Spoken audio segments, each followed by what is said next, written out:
नमस्कार मेरे प्यारे बच्चों, मैं हूं राजीव कुमार। आपको स्वागत करता हूं आपका अपना YouTube channel Physics Cracker Jack में। आज का जो टॉपिक है मेरा, वो 11th क्लास का सेकंड चैप्टर हम लोग पढ़ने जा रहे हैं। First chapter unit and dimension हम लोग क्लियर कर चुके हैं। सेकंड चैप्टर में हम लोग पढ़ेंगे बेसिक मैथमेटिक्स। ये बेसिक मैथमेटिक्स पढ़ने का रीज़न ये है कि जब हम फिजिक्स का चैप्टर स्टार्ट करते हैं, फॉर एग्ज़ाम्पल काइनेमेटिक्स हो गया, सर्कुलर मोशन हो गया, फ्रिक्शन जैसा चीज़ हो गया, तो आपका मैथमेटिक्स का यूज होना स्टार्ट हो जाता है। यहाँ तक कि वेक्टर में भी यूज होता है। तो ये मैथमेटिक्स जो यूज होता है वो हम लोग 12th क्लास में पढ़ते हैं। तो इससे पहले हम लोग को क्या है कि यूज है, तो इसके लिए हमको मैथमेटिक्स पढ़ना पड़ता है। इसलिए हम लोग क्या पढ़ते हैं, बेसिक मैथमेटिक्स। हाँ, हो सकता है इसमें कई चीज़ें तो 10 क्लास वाला ही पढ़ना है, जैसे बहुत छोटा चीज़ जो होगा 10 क्लास का भी इसमें पढ़ाया जाएगा। तो इसमें ये नहीं कि सर 10 क्लास का आता है, कई लोगों को आता होगा, कई लोगों को नहीं आता होगा, पर हम मान के चल रहे हैं कि आप लोग नहीं जानते हैं। हम पूरा बेसिक से बता रहे हैं, बेसिक मैथमेटिक्स। और A to Z जो भी फिजिक्स में आपका यूज़ होने वाला होगा, हम उस सारा चीज़ आपको बोर्ड पे बता देंगे। सारा चीज़ आपका बेसिक मैथमेटिक्स में आ जाएगा। जैसे कि डिफ्रेंशिएशन, इंटीग्रेशन भी इसी में बता दिया जाएगा। कोऑर्डिनेट ज्योमेट्री का बेसिक ज्ञान इसी में बताया जाएगा। ग्राफ का ज्ञान इसी में बताया जाएगा। बहुत सारा चीज़ ऐसा है जो इसी में बताया जाएगा। ठीक है, तो चलिए पहले स्टार्ट करते हैं अलजेब्रा। अलजेब्रा में बहुत छोटा फार्मूला है, बेसिक फार्मूला है। उस बेसिक फार्मूला पे स्टार्ट करते हैं। आज सबको पता है पर फिर भी हम लिखा रहे हैं, a प्लस बी का होल स्क्वायर। तो a square plus 2ab plus क्या हो जाएगा, b स्क्वायर हो जाएगा। यहाँ से आप लिख सकते हैं a माइनस बी का स्क्वायर, तो a स्क्वायर माइनस में 2ab प्लस में b स्क्वायर हो जाएगा। और जिसको अगर ये आता है तो आप बिल्कुल उसको बढ़ाकर इसको फिर आगे का काम कर लें। लेकिन अगर ऐसा है कि ये A to Z आपका कॉपी में होना चाहिए, आपको कंफर्म याद होना चाहिए, क्योंकि ये सब यूज होता है। फिर इसके बाद आता है a प्लस बी प्लस सी का होल स्क्वायर। तो यहाँ से आप लिख सकते हैं a square, b square, c square. और यहाँ से आप कर सकते हैं 2ab, यहाँ से है 2bc और यहाँ से आपका है 2ca। उसके बाद आता है a प्लस बी का होल क्यू आता है। तो यहाँ से आप लिख सकते हैं a cube, 3a square B plus 3ab square और प्लस में यहाँ से आ जाता है b क्यू। इसके बाद आता है आपका a माइनस बी का होल क्यू आता है। तो a क्यू, यहाँ पर से देख लीजिए माइनस में 3a स्क्वायर बी और यहाँ पर 3ab स्क्वायर और माइनस में क्या आ जाता है b क्यू। उसके बाद आता है आपके पास a प्लस बी इंटू क्या आता है, a माइनस बी आता है। तो इसका फॉर्मूला जानते हैं, a square minus B square होता है। ठीक है, उसके बाद आपके पास जो फॉर्मूला आता है, बेसिक फार्मूले पे हम बात कर रहे हैं। छोटा फार्मूला जो कि हम 10 क्लास में ऑलरेडी पढ़ चुके हैं, पर A to Z हम पहले ही बता चुके हैं। हम मान के चल रहे हैं कि आप लोगों को कुछ नहीं आता है, हम बिल्कुल बेसिक से बताएंगे और IIT JEE लेवल तक के बताएंगे। तो चलिए ए हो गया। इसके बाद आता है a square plus B square और माइनस यहाँ से a स्क्वायर, सॉरी इसको थोड़ा सा अलग चेंज करते हैं। यहाँ पर फॉर्मूला है क्या, a प्लस बी का whole square minus a minus B का होल स्क्वायर। तो यहाँ से आपका आता है 4ab आएगा। फिर यहाँ से देख लीजिए a प्लस बी का होल स्क्वायर और यहाँ पर प्लस में आ जाएगा a माइनस बी का होल स्क्वायर। तो यहाँ से आ जाता है आपका 2 times a square plus b square आ जाता है। तो ये अलजेब्रा का वो बेसिक फार्मूला है जो हमारा फिजिक्स में इस्तेमाल होता है, हमारा फिजिक्स में ये यूज़ होता है। क्लियर है? चलिए आगे हम लोग धीरे धीरे बढ़ते हैं। अलजेब्रा में हम लोग एक टर्म पढ़ते हैं जिसको हम लोग कहते हैं पॉलिनोमियल। क्या कहा जाता है? पॉलिनोमियल। तो आइए पॉलिनोमियल पे थोड़ा सा ज्ञान ले लेते हैं, क्या क्या पॉलिनोमियल से निकलता है जो हमें फिजिक्स में यूज़ होता है। तो अगला टर्म अलजेब्रा में ही है, ये क्या है, पॉलिनोमियल, है ना। पॉलिनोमियल क्या होता है, सिंपल सा यहाँ पर बोला गया कि जो एक फंक्शन है, जैसे एक्स वाई कुछ भी फंक्शन हो सकता है, पॉलिनोमियल में कुछ भी हो सकता है, इसमें कुछ कहा नहीं जा सकता, पॉलिनोमियल फंक्शन है। ये इस टाइप का होता है, a नोट यहाँ पर a1 एक्स के पावर 1, यहाँ से a2 एक्स स्क्वायर, यहाँ से a3 एक्स के पावर 4 एंड प्लस में dot dot dot an x के पावर n। इस टाइप का जहाँ पे भी फंक्शन दिखाई देता है आपको क्या कहलाता है, पॉलिनोमियल फंक्शन कहलाता है।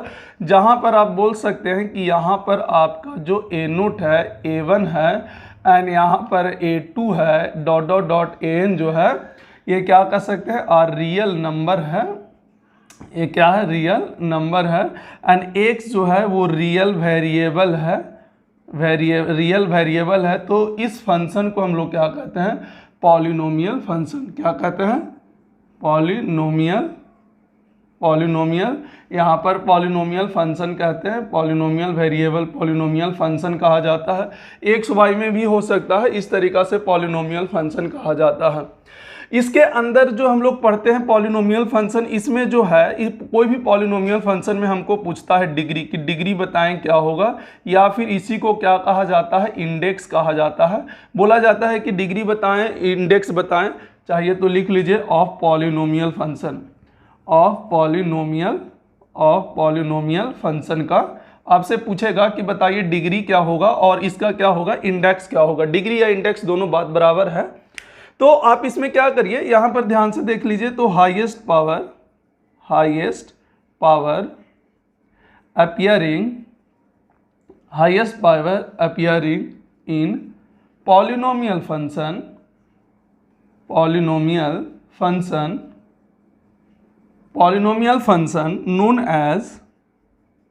known as degree of polynomial, simple सा बोला गया कि जो आपके पास पॉलिनोमियल फंक्शन दे रखा होगा उसमें जिसका भी हाईएस्ट पावर होगा, जिसमें हाईएस्ट पावर होगा वो उसका क्या कहलाएगा, degree of polynomial. For example से आपको समझाते हैं, क्लियर हो जाएगा। उसी चीज़ को हम वापस रिपीट कर रहे हैं। उस डिग्री को ही हम लोग क्या कहते हैं, इंडेक्स कहते हैं। कभी कभी सवाल में इंडेक्स आता है तो बच्चा कंफ्यूज हो जाता है, पर कंफ्यूज नहीं होना चाहिए क्योंकि इंडेक्स उसी चीज़ को कहा जाता है। अब फॉर एग्जाम्पल आपके पास इस तरीका से कोई एक फंक्शन दे रखा है, एक्स दे रखा है, जिसमें ऐसे लिख रखा है एक्स के पावर 4 प्लस 3 एक्स का स्क्वायर प्लस 5 एक्स और प्लस 6 में हो गया। यहाँ से बोल रहा है कि बताइए कि डिग्री क्या होगा। तो आप बता सकते हैं कि इसमें पूरे में पावर कितना है, मैक्सिमम कितना पावर है, तो 4 है। आपका आंसर यहाँ पर आ गया। लेकिन अगर ऐसे, जैसे मान लीजिए एक और एग्जांपल आपके सामने लेते हैं, जैसे एफ एक्स है, इस तरीका से आप देख सकते हैं। तो यहाँ पर x के पावर 4 है, प्लस में यहाँ पर 3x स्क्वायर एंड y के क्यू है, एंड प्लस में 5x स्क्वायर y है, एंड प्लस में 6 है। आपको यहाँ पर बोला गया कि बताइए इस पॉलिनोमियल फंक्शन का डिग्री क्या होगा। ये x और y दोनों का है, कोई ज़रूरी नहीं कि प्योर x हो या कोई ज़रूरी नहीं कि प्योर y हो, हमेशा कंबाइंड फॉर्म में भी हो सकता है। तो यहाँ पर अगर आपको डिग्री बताने के बात किया जाए तो आप बता सकते हैं कि कितना होगा। तो कई बच्चे कंफ्यूज हो जाते हैं कि सर मैक्सिमम पावर x का है, सर वो 4 है। नहीं, ऐसे नहीं देखा जाता है। देखो वेरिएबल है तो दोनों को साथ में देख सकते हो। देखो यहाँ पर अगर 4 है तो देखो ये दोनों मिला के यहाँ पर 5 हो जाएगा, यहाँ पर 3 है, तो मैक्सिमम कितना पावर हो गया, 5। क्योंकि यहाँ पर देखिए ये 2 वेरिएबल हो तो उससे कोई फर्क नहीं पड़ता। यहाँ पर highest power appearing in the polynomial function, polynomial function बोला गया, पार्टिकुलर एक्स या पार्टिकुलर वाई के बारे में बात नहीं किया गया है। वो पॉलिनोमियल फंक्शन में जो पावर मैक्सिमम होगा, जैसे कि यहाँ पर दोनों फंक्शन जो है पावर जोड़ के देखिए, आपका मैक्सिमम होगा ये पूरे फंक्शन में, तो आपका डिग्री या इंडेक्स कितना हो जाता है, 5 हो जाता है। ये आपका पॉलिनोमियल फंक्शन हो गया। असलियत में इसको डिटेल में हम लोग को पढ़ने का ज़्यादा ज़रूरत नहीं है, इतना सीख लिए बहुत है। बहुत छोटा छोटा सा चीज़ सीखते हैं, हम पहले भी बता चुके हैं। पॉलिनोमियल ऐसा नहीं कि हम लोग पूरा डिटेल में पढ़ते हैं, बहुत सारा चीज़ इसमें आता है, डिवाइडेड, ये वो, दिस दैट, पूरा 12th का भी आता है सिलेबस, 11th का भी आता है सिलेबस। तो उतना नहीं, जितना से हमारा फिजिक्स सॉल्व हो सके हम उतना ही पढ़ने वाले हैं। क्लियर है? चलिए, पॉलिनोमियल से रिलेट करके और भी सारे सवाल आते हैं और भी सारे चीज़ें आते हैं, वो हम समझाते हैं जो फिजिक्स में यूज होता है, जिसको हम लोग कहते हैं यहाँ पर लीनियर इक्वेशन, लीनियर फंक्शन या लीनियर इक्वेशन। तो यहाँ पर बोला गया कि polynomial which having those polynomial function, ऐसे लिख दे, those polynomial function which having unit degree known as linear function बोल दीजिए या लीनियर इक्वेशन, लीनियर इक्वेशन बोल दीजिए या लीनियर फंक्शन, वैसा पॉलिनोमियल फंक्शन जिसका डिग्री कितना हो 1 हो, यूनिट डिग्री हो, जिसका डिग्री कितना हो 1 हो, उसको क्या कहते हैं लीनियर इक्वेशन कहते हैं या फिर लीनियर फंक्शन कहते हैं। एग्जाम्पल जैसे आप यहाँ पर देख सकते हैं कि y is equal to 4x plus 3। अब पूरा में देख लीजिए, देखिए y के भी पावर 1 है, x के भी पावर 1 है, तो इसका डिग्री कितना हो गया, डिग्री 1 हो गया। तो इसका मतलब एक कैसा हो गया, लीनियर फंक्शन हो गया या लीनियर इक्वेशन हो गया। बेसिकली हमेशा ये क्या होता है, स्ट्रेट लाइन होता है। कैसा होता है, स्ट्रेट लाइन होता है। जितने भी लीनियर फंक्शन होते हैं उसका इक्वेशन जो होता है वह स्ट्रेट लाइन होता है। जैसे कभी कभी ऐसे भी रहे, जैसे एग्जाम्पल के लिए ये वाला भी, जैसे 4x बराबर 3, तो ये लीनियर इक्वेशन ही होगा, याद रखिएगा। लीनियर इक्वेशन, ऐसा नहीं कि सर 2 वेरिएबल होना जरूरी है, अगर सिंगल वेरिएबल हो तो भी ये लीनियर इक्वेशन होता है, क्योंकि पॉलिनोमियल फंक्शन का वो पार्ट जिसमें डिग्री का वैल्यू क्या हो 1 हो, तो उस पार्ट को हम क्या कहते हैं, लीनियर फंक्शन कहते हैं या लीनियर इक्वेशन कहते हैं, है ना, क्लियर है। इसी तरीका से एक और आता है क्वाड्रेटिक फंक्शन या क्वाड्रेटिक इक्वेशन। ये 2 चीज़ हम लोग को पढ़ना है अपने सिलेबस में भाई। लीनियर फंक्शन हो गया, कि लीनियर फंक्शन का ज्ञान होना चाहिए, क्वाड्रेटिक फंक्शन हो गया, क्वाड्रेटिक इक्वेशन हो गया, ये भी आना चाहिए। तो आपके पास ये है क्वाड्रेटिक इक्वेशन। तो यहाँ पर बोला गया कि क्वाड्रेटिक इक्वेशन क्या होता है, तो यहाँ पर आप लिख सकते हैं डेफिनेशन कि वो पॉलिनोमियल को हम क्वाड्रेटिक इक्वेशन बोल सकते हैं, those polynomial function which having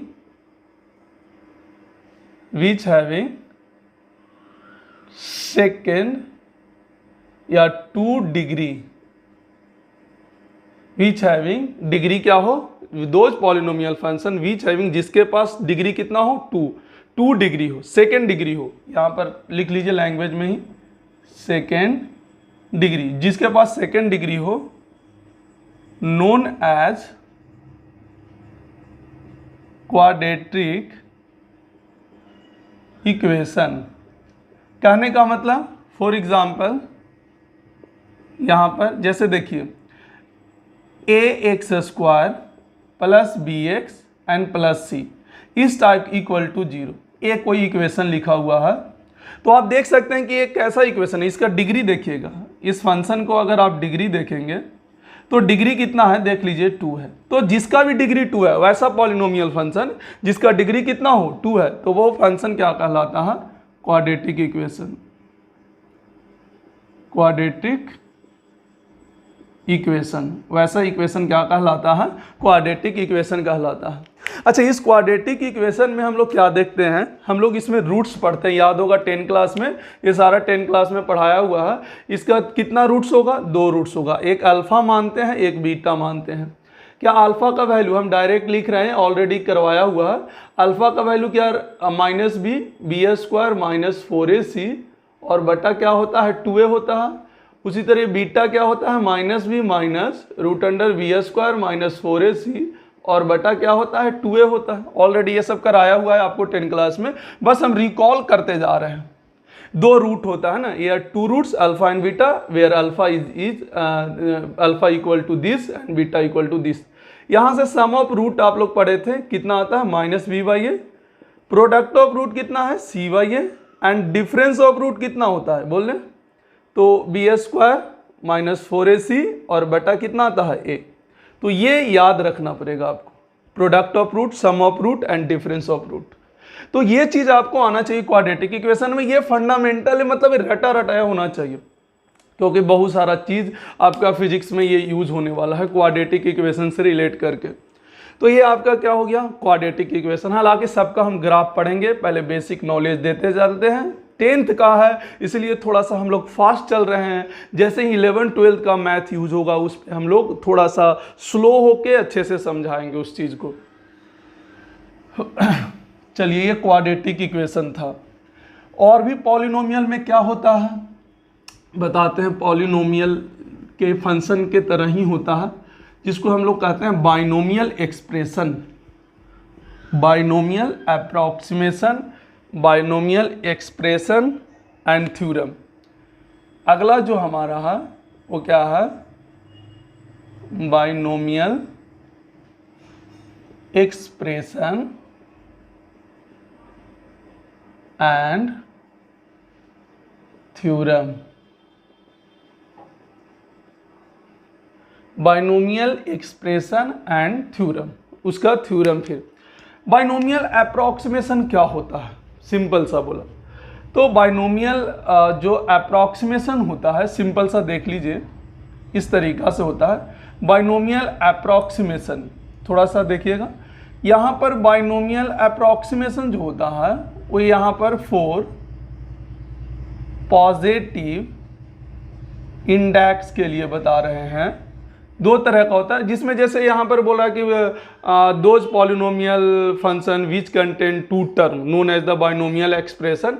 हालांकि उसका डेफिनेशन से कोई लेना देना नहीं, सीधा सीधी बोल रहे हैं binomial expression for positive index. 2 तरीके के लिए होता है। पॉजिटिव इंडेक्स मतलब डिग्री, तो यहाँ पर ऐसे लिख सकते हैं a प्लस एक्स के पावर n, जहाँ n क्या है, सिर्फ पॉजिटिव है। यहाँ पर हम लिख देंगे लास्ट में, पहले ये फॉर्मूला लिखाते हैं। तो यहाँ स्टार्ट क्या होता है, n c0 a के पावर n, यहाँ पर n c1 a के पावर n-1 एंड यहाँ से स्टार्ट होता है x, ठीक है। उसके बाद होता है n c2, यहाँ से स्टार्ट होता है a के पावर n माइनस क्या होता है, ध्यान से देखिएगा यहाँ पर, है ना, ऐसे ही होता है ना, a प्लस एक्स है। तो शुरू में क्या होता है, nc0 a के पावर n, x का कुछ नहीं, ऐसे ही होता है या उल्टा भी होता है, एक मिनट। हाँ भाई, तो क्या होता है इस तरीक़ा से, पहला का पावर क्या होता है n, दूसरा का क्या होता है कुछ नहीं, पहले अगर ये है तो। उसी तरीक़ा से देखिए nc1 a में से कुछ कमा, x में एक बढ़ा, पहला में पहले n है फिर एक करके घटेगा। जैसे यहाँ पर nc2, तो यहाँ पर 2 घटा, यहाँ x का स्क्वायर आएगा। अच्छा, अगर मान लिया जाए x उल्टा होता, a इधर होता, तो भाई कभी कभी फॉर्मूला वैसे ही होता है कि x को इधर कर देता है, a को इधर कर देता है। तो भाई चाहो तो उसी तरीक़ा से हम लिख देते हैं, कंफ्यूज नहीं होना, क्योंकि बुक में उसी तरीक़ा से दिया हुआ है, ठीक है। तो यहाँ पर ऐसे लिख देते हैं, देखिएगा यहाँ पर क्या हो गया, यहाँ पर x प्लस a के पावर n है, तो स्टार्ट होता है nc0। क्या होता है nc0 ये समझा देंगे, टेंशन नहीं लेना है अभी, सिर्फ देखिए कि बाइनोमियल एक्सप्रेशन एंड थ्योरम क्या होता है ये हम बताते हैं। x प्लस a के पावर n, तो nc0 यहाँ पर x के पावर n एंड a के पावर 0, देखिएगा इसका पावर n और इसका पावर 0 रहेगा। फिर एक काम कीजिए, nc1 होगा तो x में एक घटा दीजिए और a एक आ जाएगा। फिर उसी तरीक़ा से क्या होगा, nc2 यहाँ से a पहले हम लिखते जाते हैं और x में 2 घट जाएगा, जो आएगा a के पास वो घट जाएगा। एक और टर्म लिखते हैं, nc3 a3 हो जाएगा। चलिए बताइए इसमें से क्या घट जाएगा, n-3 dot dot dot plus यहाँ nc n हो जाएगा, तो a के पावर n हो जाएगा, तो यहाँ पर क्या हो जाएगा 0। तो ये आपका बाइनोमियल एक्सप्रेशन जो है फॉर पॉजिटिव इंडेक्स के लिए हो गया, जहाँ यहाँ पर हम बता सकते हैं n जो है क्या है, पॉजिटिव इंटीजर है। यहाँ पर देख लीजिए क्या है, ये पॉजिटिव इंटीजर है। और आप देख सकते हैं a और x जो है वो क्या है, यहाँ पर रियल नंबर है। क्या है, a और x जो है वो आपका क्या है, रियल नंबर है ना, पॉजिटिव इंटीजर है, रियल नंबर है। अब इसमें रहा सर कि ये जो है ना नया टर्म, ये वाला, ये समझ में नहीं आया। ये तो पावर का डिस्ट्रीब्यूशन समझ में आ गया कि एक घटाते जाइए एक बढ़ाते जाइए, एक घटाते जाइए एक बढ़ाते जाइए, पर ये समझ में नहीं है कि ये है क्या। तो इसके बारे में समझते हैं। ये 12th में पढ़ना है, परमुटेशन एंड कम्बिनेशन, शायद 11th में ही, अलजेब्रा में 11th में परमुटेशन कम्बिनेशन है। खैर उससे नहीं मतलब है, इसको सॉल्व कैसे करते हैं, NCR हम जनरल लेके चलते हैं। n तो कुछ जो भी हो सकता है, r जैसे 0 हो गया, 1 2 3 कुछ भी हो सकता है। तो यहाँ पर ऐसे लिखते हैं n फैक्टोरियल बटा n माइनस r का फैक्टोरियल और r का फैक्टोरियल। अब एक नया टर्म फिर से आ गया, सर नया टर्म ही आ रहा है सर बार बार। हाँ नया आएगा, अभी सीखना है, इसलिए बिल्कुल आराम से रिलैक्स होकर पढ़ते हैं। फिर से बता रहे हैं NCR 11th का परमुटेशन कम्बिनेशन चैप्टर का है, इसको उतना नहीं सोचना है, हमको बस देख लेना है कि कैसे सॉल्व करते हैं। एक दो सॉल्व करके दिखा भी देते हैं कि कैसे सॉल्व किया जाता है। NCR मतलब n फैक्टोरियल, इसका मतलब क्या है factorial, n minus R factorial and r factorial, जो भी इसको सॉल्व करके आएगा आंसर होगा। पर ये फैक्टोरियल क्या होता है, तो चलिए फैक्टोरियल के बारे में हम लोग समझते हैं पहले कि क्या होता है फैक्टोरियल, तभी तो इसका वैल्यू हम निकाल पाएंगे, तभी तो इसका एक्सप्रेशन हमको समझ में आ पाएगा। देखिए फैक्टोरियल क्या होता है, जैसे यहाँ पर बोला कि 5 का फैक्टोरियल बताएं, तो सिंपल सा क्या होता है 5 से लेके धीरे धीरे घटाते जाएं, इसको गुना कर दें, देख लीजिए 120 आएगा, 5 को 20 दिया 60 दूनी 120, ये 5 का फैक्टोरियल हो गया। चलिए 6 का फैक्टोरियल क्या होगा, तो क्या होगा 6 से आप 5 तक धीरे धीरे चल जाए 1 तक चल जाइए, ये आपका 6 का फैक्टोरियल हो गया, तो 12 छक 72 720 हो जाएगा। n का फैक्टोरियल का मतलब n से चालू होइए, n into N minus 1 into N minus 2, एक घटाते जाइए into dot dot dot into 3 into 2 into 1, तो देख लीजिए ये n का फैक्टोरियल हो गया। मतलब उस जिसका फैक्टोरियल पूछा है उससे एक कम करते जाएं और उसको गुना करते जाएं, कब तक, जब तक 1 से ना हो जाए, लास्ट में 1 तक ना चले जाए। तो इस तरीक़ा से n का फैक्टोरियल हम लोग निकाल लेते हैं। तो आपको समझ में आ गया होगा कि फैक्टोरियल का मतलब क्या होता है। तो यहाँ से हम निकाल सकते हैं, जैसे इसमें से एक 2 का वैल्यू निकाल कर हम आपको बताते हैं। जैसे यहाँ पर बोला गया, देखिएगा यहाँ पर ऐसे बोला गया कि बताइए 5C2 का वैल्यू बताइए, आपसे यहाँ सवाल किया गया कि बताइए कि 5C2 का वैल्यू क्या होगा। तो आप देख सकते हैं क्या होगा, n का फैक्टोरियल, जो n ऊपर है ये वाला n है और ये वाला आपका क्या है r है, तो n का फैक्टोरियल n माइनस आर मतलब 5 माइनस 2 तो 3 का फैक्टोरियल, फिर r का फैक्टोरियल 2 का, तो 5 का फैक्टोरियल मतलब 5 into 4 into 3 into 2 into 1 and 3 का फैक्टोरियल मतलब 3 इंटू 2 इंटू 1 एंड 2 इंटू 1, तो ये देखिए 3 2 1 तो गया और 2 से 2 बार में गया, तो आंसर इसका कितना आ जाएगा 10 आ जाएगा। तो इस तरीक़ा से हम वैल्यू निकालते हैं NCR का। जैसे और भी दिखाते हैं, एक और एग्जांपल दिखाते हैं, आपको करके दिखाते हैं कि कैसे सॉल्व किया जाएगा।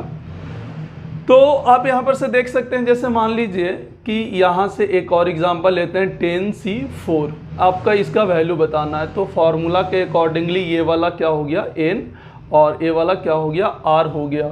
तो आप n फैक्टोरियल कर लीजिए, फिर n माइनस r का फैक्टोरियल मतलब 6 का फैक्टोरियल हो जाएगा, फिर r का फैक्टोरियल मतलब 4 का फैक्टोरियल हो जाएगा।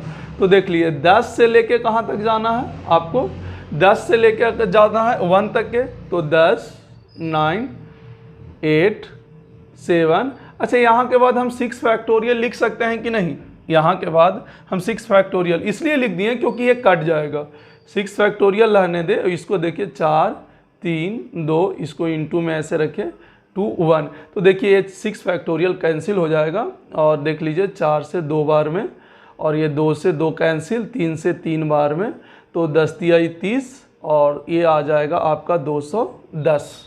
तो सॉल्व करना बहुत आसान है इसमें NCR टाइप का। तो वो फार्मूला जो था, फार्मूला में हम जो लिखाए थे, वो फार्मूला के अंदर इस तरीक़ा से कुछ सॉल्व करना रहता है। जैसे इसको हटाते हैं, उसमें कुछ और टर्म लिखाते हैं, उसको थोड़ा सा ध्यान से देखिए।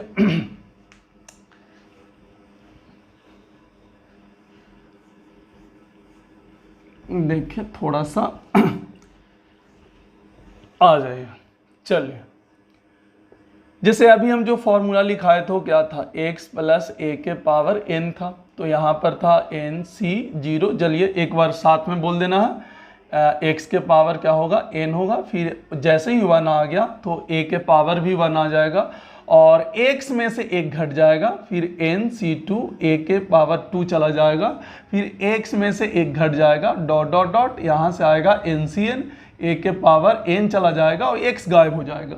तो यहाँ पर अब देखेंगे सबसे पहला बात इसमें कि नंबर ऑफ टर्म्स कितना होगा, तो नंबर ऑफ टर्म्स हो जाएगा n प्लस 1। देखिए 1 से लेके n तक के तो यहाँ ही है, उसमें से एक ये ज़्यादा हो गया, तो टोटल नंबर ऑफ टर्म्स इसमें पूछा जाए तो कितना हो जाएगा, नंबर ऑफ टर्म अगर पूछा जाए तो n प्लस 1 हो जाएगा। दूसरा ये NC0 NC1 NC2 dot dot dot NCN क्या है, कोफिशिएंट ऑफ बायनोमियल एक्सप्रेशन। ये क्या है, कोफिशिएंट ऑफ बायनोमियल एक्सप्रेशन है।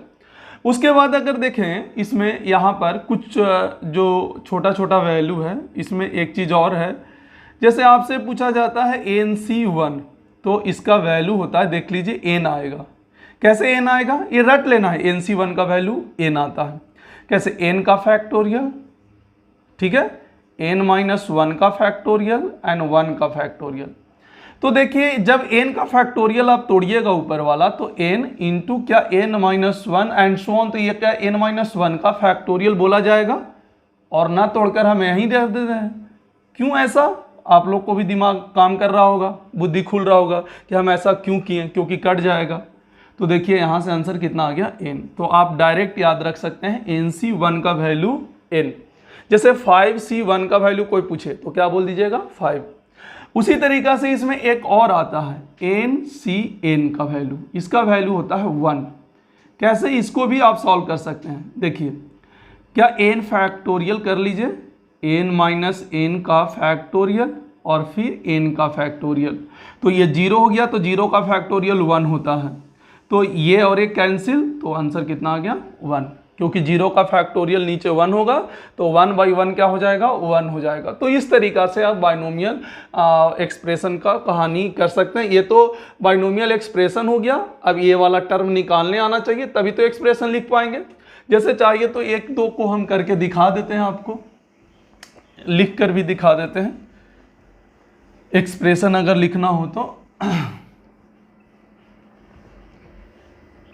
जैसे देखिए एक्सपैंड करना है, बोला एक्सपैंड, यहाँ से आप एक्सपैंड कीजिए, यहाँ से आपको दे देगा x प्लस ऐसे 4 के पावर 3। जैसे आप a प्लस b के पावर, ऐसे देखिए a प्लस b का पावर q का एक्सपैंड कीजिए।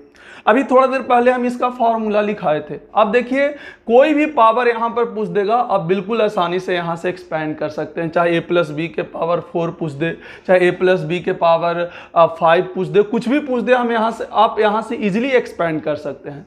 कैसे दिखाते हैं, जैसे इस चीज़ को आप देखिए, यहाँ पर इस चीज़ को क्या देखना है, a प्लस बी का होल क्यू में।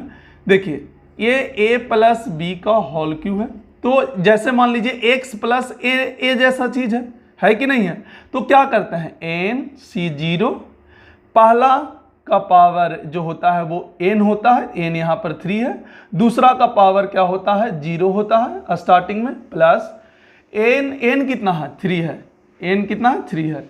उसके बाद देखिए यहाँ से 3C1 आया, तो पहला का पावर जो होगा एक कम जाता है, दूसरा में पावर एक क्या होता है, बढ़ जाता है। फिर NC2 3C2 एक 2 आया, तो इसके पावर भी एक और कम जाएगा और इसका पावर एक और बढ़ जाएगा। फिर 3C3 इसका पावर 0 हो जाएगा और इसका पावर n हो जाएगा, n मतलब q हो जाएगा। तो आप देख सकते हैं कहाँ तक की, जब तक पहला वाला 0 नहीं हो जाता है। देखिए यहाँ पर अगर देख सकते हैं a के पावर क्या होगा 0 एंड b के पावर क्या होगा 3, तो ये पहला वाला n से चालू हुआ, दूसरा वाला 0 से चालू हुआ। जब तक पहला वाला 0 ना हो जाए और दूसरा वाला पूरा का पूरा पावर ना आ जाए, तब तक हम इसको एक्सपैंड करते रहते हैं। देखिए 3C0 का वैल्यू क्या हो जाएगा, 1, तो a1 और इस b के पावर 0 1, तो यहाँ क्या रहा, aq। यहाँ पर देखिए 3C1 कितना होता है, 3, अभी बताएं NC1 n, तो 3C1 3, यहाँ से देखिए a² b प्लस में यहाँ पर क्या हो जाएगा, देख लीजिए 3C2, तो 3C2 को निकालना होगा, तो ऐसे निकालेंगे 3 फैक्टोरियल 3 माइनस 2 का फैक्टोरियल, चाहिए तो यहाँ पर नहीं, अलग निकाल लेते हैं इसका वैल्यू 3C2 का, 3C2 तो 3 का फैक्टोरियल, 3 में से 2 गया, 1 का फैक्टोरियल एंड यहाँ पर 2 का फैक्टोरियल। तो देख सकते हैं 3 इंटू क्या, इसको 2 फैक्टोरियल लिख सकते हैं, 1 का फैक्टोरियल 1 होता है, तो 2 फैक्टोरियल से 2 फैक्टोरियल कैंसिल, आंसर कितना आ गया, 3। तो देखिए 3ab² एंड प्लस में यहाँ से आ गया bq। देख लीजिए डायरेक्ट आपका फॉर्मूला का डिराइव हो गया, आप देख सकते हैं यहाँ से। इसी तरीका से आप घर से सॉल्व करके आएंगे, a प्लस बी के पावर 4 सॉल्व करेंगे एंड a प्लस बी के पावर 5 सॉल्व करेंगे। देखिएगा नंबर ऑफ टर्म हमेशा एक ज़्यादा रहता है। जैसे ये 3 है तो देखिए ये 4 हो जाएगा। देखिए 1 2 3 4, हमेशा एक जैसे 4 है तो नंबर ऑफ टर्म 5 हो जाएगा, यहाँ 5 है तो नंबर ऑफ टर्म 6 हो जाएगा। बस एक घटाते रहना, एक बढ़ाते घटाते बढ़ाते, और बाकी एनसीआर का वैल्यू जो होगा वो सॉल्व करने का तरीका बता चुके हैं, आप यहाँ से सॉल्व कर सकते हैं। चलिए भाई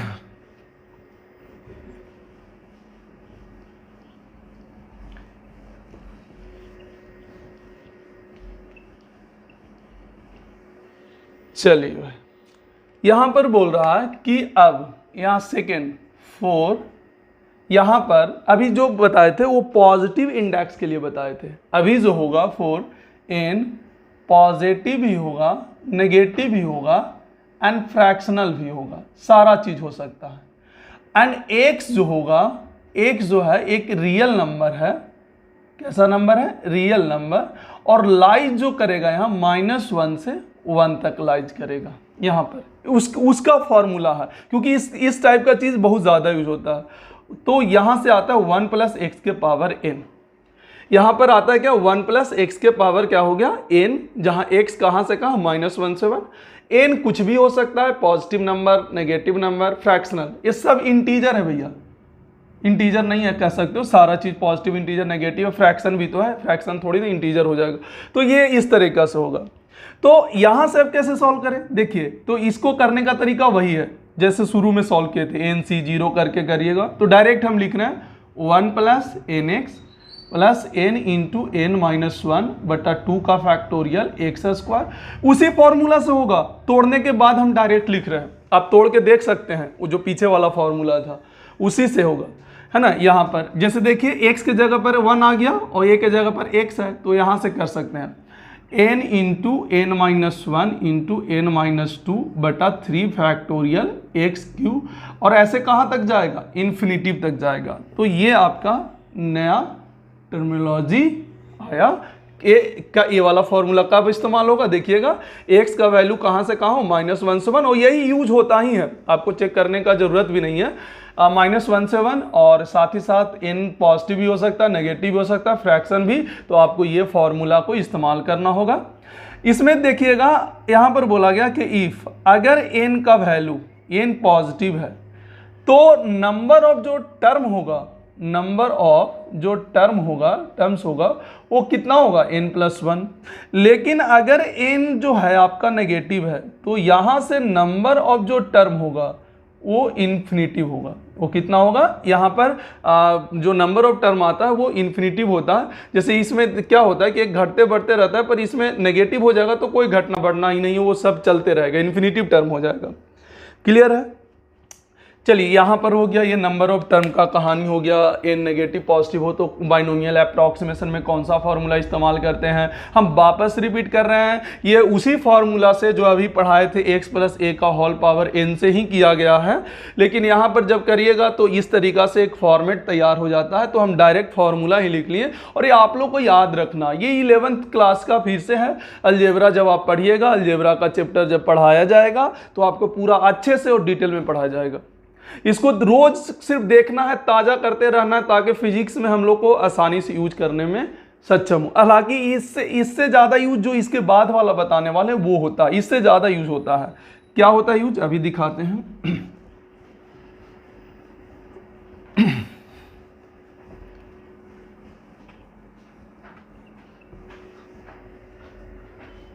चलिए देखिए यहाँ पे, जैसे देख लीजिए यहाँ पर क्या होता है, बाइनोमियल अप्रॉक्सीमेशन कहा जाता है। क्या कहा जाता है? Binomial approximation. बाइनोमियल अप्रॉक्सीमेशन क्या होता है? बाइनोमियल अप्रॉक्सीमेशन, जैसे यहाँ पर बोला कि 1 प्लस एक्स के पावर n, पर यहाँ पर बोला गया है इफ x जो है बहुत ज़्यादा ही छोटा है 1 से।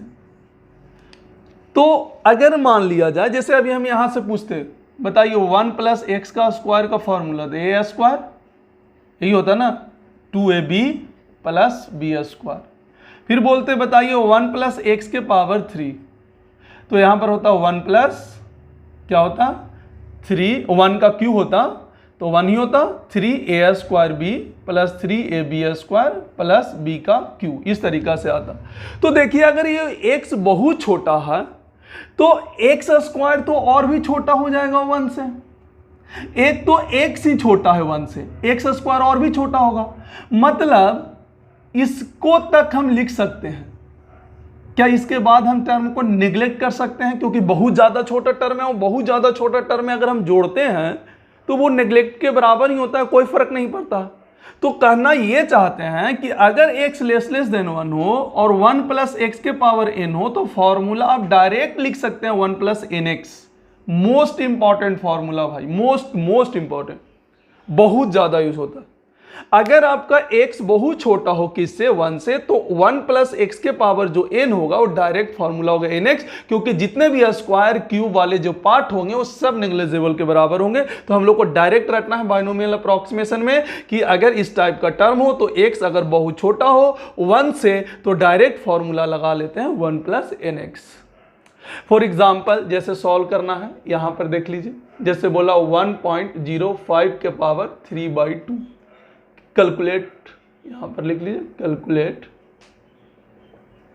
1.05 के पावर 3/2, इसको कैलकुलेट करिए। अब टफ है सवाल, पर अगर आप इससे चलिएगा तो आपको टफ नहीं लगेगा। पहले इसको कन्वर्ट कर लीजिए, कन्वर्ट कर लीजिए 1 प्लस एक्स के फॉर्म में। तो क्या इसको ऐसे लिख सकते हैं 1 प्लस 0.05 के पावर, ये क्या n है कि नहीं है? क्या फ्रैक्शन में है? क्या फ्रैक्शन में यूज कर सकते हैं? हाँ बिल्कुल, अभी कर लिखाए थे। क्या ये x बहुत छोटा है 1 से? बिल्कुल छोटा है। तो डायरेक्ट क्या 1 प्लस nx लिख सकते हैं। n मतलब कितना 3/2 और x मतलब कितना 0.05। तो देख लीजिए यहाँ से आसान हो गया, 3/2 यहाँ 100, अरे 5, तो ये 200 हो गया, तो ये 200 और ये 15, तो आंसर आ गया 215/200। तो देखिए कितना आसानी से आपका क्वेश्चन इसका सॉल्व हो गया, देख लीजिए। लेकिन ये बाइनोमियल अप्रॉक्सीमेशन आना चाहिए, बाइनोमियल अप्रॉक्सीमेशन आएगा तभी इस टाइप का सवाल आप सॉल्व कर पाएंगे। ये चीज़ अप्लाई करने आना चाहिए। जैसे इसमें देखिए और भी सारा अप्लाई करके दिखाते हैं, बहुत सारा चीज़ जो फिजिक्स में भी यूज होता है, आपको वो भी दिखाएंगे कि फिजिक्स में कैसे यूज होता है। और पहले हम लोग मैथमेटिक्स वाला पार्ट कर लेते हैं, देख लेते हैं कि मैथमेटिक्स में कैसे यूज होता है। देखिए जैसे मान लिया जाए कि आपको हम बोलें कि बताइए 101 के पावर हाफ, कैलकुलेट करके बताइए। तो ऑब्वियस है अगर 100 होता तो 10 होता, तो 101 का क्या होता, ये निकाल के बताना। तो ये थोड़ा सा टफ हो गया भाई कि आप कैसे निकाले। तो टफ, फिर इसको आसान कौन बनाएगा, बाइनोमियल अप्रॉक्सीमेशन। क्या कीजिए, वो यहाँ पर ऐसे कीजिए 100 प्लस 1 के पावर हाफ। तो ये तो 1 से बहुत बड़ा है, छोटा थोड़ी ना है। तो छोटा करने के लिए क्या करें, 100 को कॉमन ले लीजिए। तो 100 अगर कॉमन लीजिएगा तो क्या पावर दहेज में तो इसको भी मिल जाएगा भाई, ये बाहर निकल रहा है, 100 कॉमन आ रहा है, तो भाई इसके साथ मिलेगा ना, हाफ के साथ ना, पावर वाला हाफ के साथ। फिर से रिपीट करते हैं, 100 निकालें अंदर बाहर, तो भाई पावर इसके साथ भी मिल जाएगा। यहाँ पर क्या बचा 1 और यहाँ पर 1/100 और इसके भी पावर हाफ रहेगा। इस चीज़ को समझना पड़ेगा भाई कि आप 100 निकालिएगा तो भाई अपने इसका हिस्सा में जो है वो हाफ साथ में लेके निकलेगा, ऐसा नहीं कि अलग निकलेगा। तो इसका देख लीजिए 10 हो गया, क्योंकि 100 के पावर हाफ मतलब √100, 100 के पावर हाफ का मतलब √100 और √100 का मतलब कितना 10। ये कितना हो गया 101। यहाँ पर देखिए सॉरी यहाँ पर आप देख सकते हैं क्या 1 प्लस 1/100 के पावर हाफ, क्या ये x की तरह ट्रीट करेगा और क्या ये बहुत छोटा है 1 से, तो क्या डायरेक्ट बाइनोमियल अप्रॉक्सीमेशन इस्तेमाल कर सकते हैं कि नहीं कर सकते? बिल्कुल कर सकते हैं। तो यहाँ से आप देखिए आपका सवाल आसान हो गया। फिर आप देख सकते हैं कि यहाँ से आपका सवाल क्या हो गया, आसान हो गया। तो यहाँ से देखिए x लेस देन 1 है, तो ये वाला पावर क्या मान लेते हैं, n मान लेते हैं। n इधर आ जाएगा, nx हो जाएगा। तो आप देख सकते हैं 10 यहाँ से 1 प्लस 1/2 इंटू 1/100, तो यहाँ से आ जाएगा 10, 1 प्लस यहाँ पर ऐसे लिख लीजिए 200 एलसीएम होगा, तो 200 प्लस 1/200। तो आप देख सकते हैं कि यहाँ से 10 और इंटू 200 1/200, तो 1 0 से 1 0, तो 201 बटा कितना आ जाएगा, 20 आ जाएगा। आप देख सकते हैं यहाँ से आसानी से सॉल्व हो गया। ऐसा बहुत सारा सवाल है, जैसे 125 के पावर कितना कर लीजिए 3, तो 5 आएगा। लेकिन यही 125 ना करके 126 के पावर कर लीजिए 3, तो थोड़ा सा फिर टफ हो जाएगा। तो फिर से इसी तरीक़ा से प्रोसेस अपनाइए। 125 + 1, फिर 125 को आप कॉमन लीजिए, तो 1 + 1 बटा 125 के पावर 3। फिर उसको क्या कीजिए, अपना उस तरीक़ा से आप सॉल्व कर सकते हैं। ये सॉरी 1/3 है, ये 1/3 है, तो ये सॉल्व करके लाना है 126 के पावर 1/3। एक और लिख लीजिए 1000, ऐसे 1001 के पावर, यहाँ पर आप लिख सकते हैं 1001 के पावर 1/3। ये सबका वैल्यू आपको बाइनोमियल अप्रॉक्सीमेशन से कैलकुलेट कर लेना है, होमवर्क रहा ये। तो ये बाइनोमियल अप्रॉक्सीमेशन यूज होता है। फिजिक्स में क्या यूज होता है वो दिखाते हैं आपको। ये तो मैथ से रिलेटेड करके हो गया। फिजिक्स में कहाँ पर किस तरीक़ा से यूज किया जाता है उसके बारे में हम थोड़ा सा बताते हैं। हालांकि बहुत जगह यूज किया जाता है, पर थोड़ा सा हम लोग इस पे भी चर्चा कर ही लेते हैं। देखिए क्या होता है, जैसे यहाँ पर लिखिए acceleration due to gravity according to height, according to height from the, या according to ऐसे लिख सकते, acceleration due to gravity है ना, acceleration due to gravity varies with height from earth is given G बराबर जी। ध्यान से देखिएगा, यहाँ पर जी ऐसे हो जाएगा, जी डेक्स जी हो जाएगा। यहाँ पर जो आपका है इस तरीक़ा से आएगा जी आर, यहाँ पर आ जाएगा आपका R square plus H square G. हाँ भाई, जी आर स्क्वायर ये हटा दीजिए, जी आर प्लस एच का होल स्क्वायर, ये है जी डेक्स का फॉर्मूला आपका है। आर प्लस एच का क्या है, होल स्क्वायर, ये R square G R square बेटा आर प्लस एच का होल स्क्वायर है। जबकि यहाँ पर बोल चुका है आर जो है मच ग्रेटर देन एच है। तो बताना है कि क्या होगा। यहाँ पर ऐसे देखिए, acceleration due to gravity varies with height from earth is given G dash G R square but R plus H का square, R greater than H हो गया। Then so that G dash बराबर क्या होगा, जी 1 - 2h बटा are. ये prove करके बताना है by using binomial approximation, by using binomial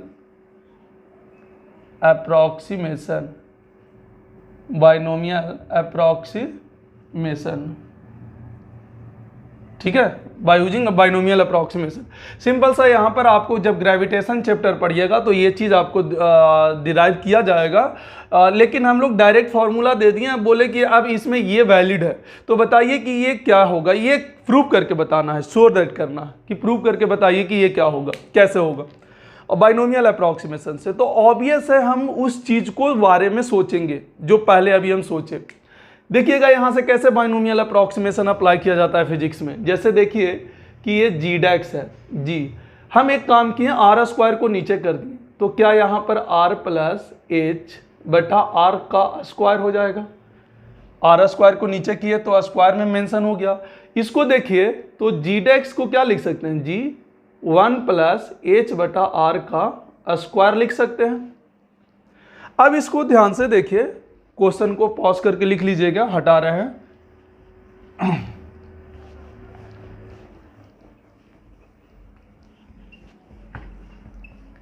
देखिए यहाँ पर जो जी डैक्स आएगा, देखिए जी, इसको क्या कीजिए 1 + h बटा आर, पावर में क्या हो जाएगा -2, इसको ऊपर लेके चले गए।